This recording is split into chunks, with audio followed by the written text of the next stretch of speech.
Hello. Hi. Anyway, yes. This is a bit of a rant. Uh, it's more of a what's the right word for this? Not a lecture, not as long as a lecture. It's a mini. It's a rant slash mini lecture. It's a. This is a brief history of cartoons in, well, starting in the 50s. So it's not a complete history of cartoons. It's how anime has um, interacted with the cartoons of the U.S. Now, I know some of you know this, others have no idea what the heck it is I'm talking about. Alright, basically, this is a rundown. Now, there are two camps. There's the cartoons here in the U.S., and then there's the Japanese animation cartoons in Japan called, well, Japanese animation, and then it's just called anime. Now, in the 50s, television over here as well as cartoons were made by U.S. companies, and the channels that they premiered on regular TV, there's only about a handful of them at the time, so everyone watched a lot of the same thing because that's all there was. There was just a handful of channels. So when cartoons came over from Japan, it was just a cartoon from Japan. That's all it was really described as, and it was in its original Japanese thing, and they translated it, tried to make it as what into an Americanized, relatable thing as humanly possible. So a lot of the script or concepts and animation shots were taken out, so people wouldn't be so confused by the stylings and everything at the time, which is understandable, with a lot of stuff back then, particularly back then. Now we just leave it in, everyone knows what it is. They don't need to take anything out. So yeah, so back then, Astro Boy did not have machine guns coming out of his pants pockets or whatever.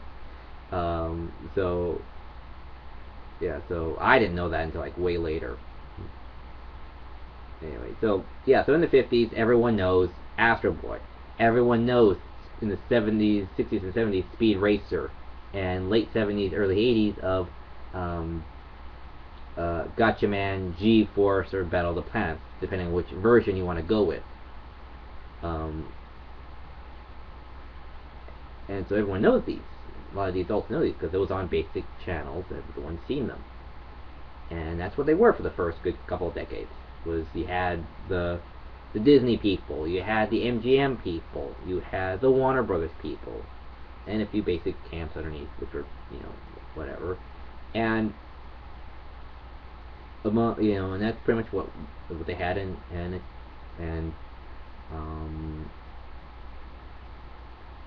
that's what it was. Just cartoons from Japan or wherever else in the world was just licensed for U.S. broadcast, edited, rewritten for, and redubbed for U.S. broadcast standards and purposes and understandings.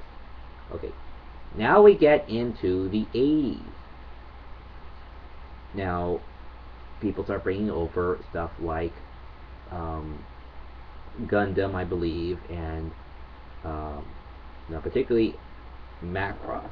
Now, when Robotech came, it was edited together from 3 cartoons. Now that was a standard practice to take about 3 similar cartoon themes from Japan, shows from Japan, bring them over, edit them together, because the episode length, there weren't enough episodes in the series to reach 56 episodes or something like that. So they could run it yearly, or about a year of reruns, of initial broadcasts and then reruns or something like that. So they had to edit this stuff together. That's why you got Robotech the way it is in the U.S. That's why you got Voltron the way it is. But Voltron's popularity petered out right around season 2 or series 2. So we never got season 3 of Voltron, which was guessed to be around something or other, whichever title. But it's going to be lion-themed robot again. So in the 80s, you had a lot more of the pulling in of the Japanese animation style because people loved it. You know, it had good, compelling stories. It had good animation. So it had all this good quality, had really picked up. And people in the U.S. really started to like this stuff. Like, dude, this is like insanely popular. This rivals He-Man. This rivals everything else we could make in the U.S. And so people started to buy this stuff more and more. And people said, you know what? We can write a really good cartoon, have it sent to Japan, have it done, have it have good quality, and done cheaply. So there is now an overlapping area, such as the well, this is a gray area pretty much. This is starting when you have the two camps start to collaborate with each other. That's where the line starts to blur. This is where people tend to get a little, when things tend to get a little complicated and people have to try to explain things a bit more, and these things get technical. So I'm just trying to explain this a bit more. People tend to like gloss over this a bit. Now, when the two camps started to collaborate, that's where you get properties such as Transformers,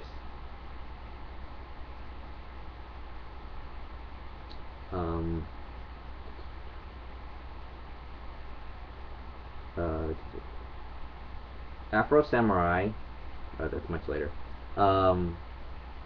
Avatar, and in the late 80s, that Robotech one, not Shadow Chronicle, it was, what was it called? It was the continuing epilogue series for Robotech. They started putting it in production, but they only made like 3 episodes of it, and that was a U.S.-Japan collaboration. Sentinel, that's what it was. Yeah, Sentinel. So there have been, the two camps collaborating, but in the 80s, pretty much, to showcase the quality style, almost every single cartoon from the 80s and early 90s was done by Toho, pretty much, because they either sent the animation out to be animated directly by them, or they outsourced for key animation, with the key animation, to do the rest of the between animation in Japan. Even Disney did it. They outsourced the drawing of the bubbles in The Little Mermaid. That was outsourced to Japan. Outsourced to China, because there's like a ton of bubbles in Little Mermaid. So they outsourced that job to them. Animation companies have outsourced stuff, to other studios for neither for economical reasons, cheap, or they did it because they wanted. For now, the more current reason they do it or collaborate at all is for the quality, like Afro Samurai, like Avatar. They're not doing it for the money. I don't know what the exchange rate is between the U.S. and Japan is right now, But I do know they're not doing it necessarily for the money. They're doing it for the quality. They said, we have a dang good story, but we want it animated by these guys, whichever group they want in Japan. Because they said that's the animation style we want. That's the quality we want. And so we get these little hybrids on occasion, and everyone kept saying, well, is it cartoons or is it Japan animation? And it's like, well, it's a hybrid. I personally tend to start where the script starts. That's where the idea came from. Avatar and Afro Samurai, their scripts came from the U.S. Transformers, it was a bit more of a collaboration there, but essentially a lot of the U.S. scripts, because it was intended for, I believe, not entirely sure, but I do believe it was intended for broadcast on both shores. But the script for the storylines came from the U.S., I believe.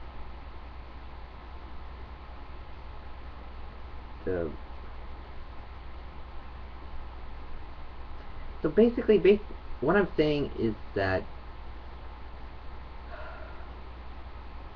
yes, there are two camps, and for the past 25 years, there has been outsourcing, collaboration, and generally acknowledging good quality when you see it. This is my phone.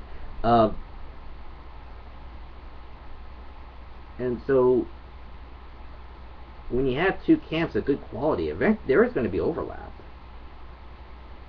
And when you have a hybrid that is of good quality, and you say, well, which is it? Try and describe that to someone from outside the fandom community. Yeah, you have to kind of explain explain the backstories, pretty much, to give them this whole rundown, just to describe, just to try to answer the question. And the basic question is, okay, it's a hybrid. It's U.S. written, but it's Japanese animated. So it's a hybrid.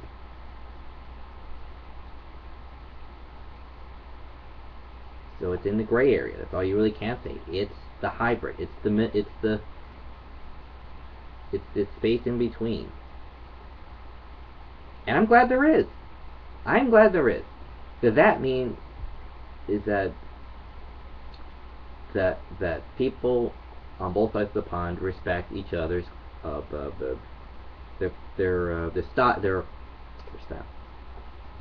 their skills.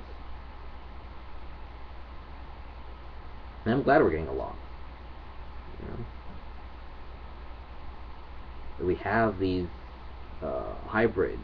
The U.S. writers are saying we need to think outside the box. We need to think a bit more not so kidsy. We need to think a little bit more adult orientated. Let's put in some themes here. Let's put in, yeah, these kids could die. War is bad. What is the mentality of a child dealing with a war situation? Or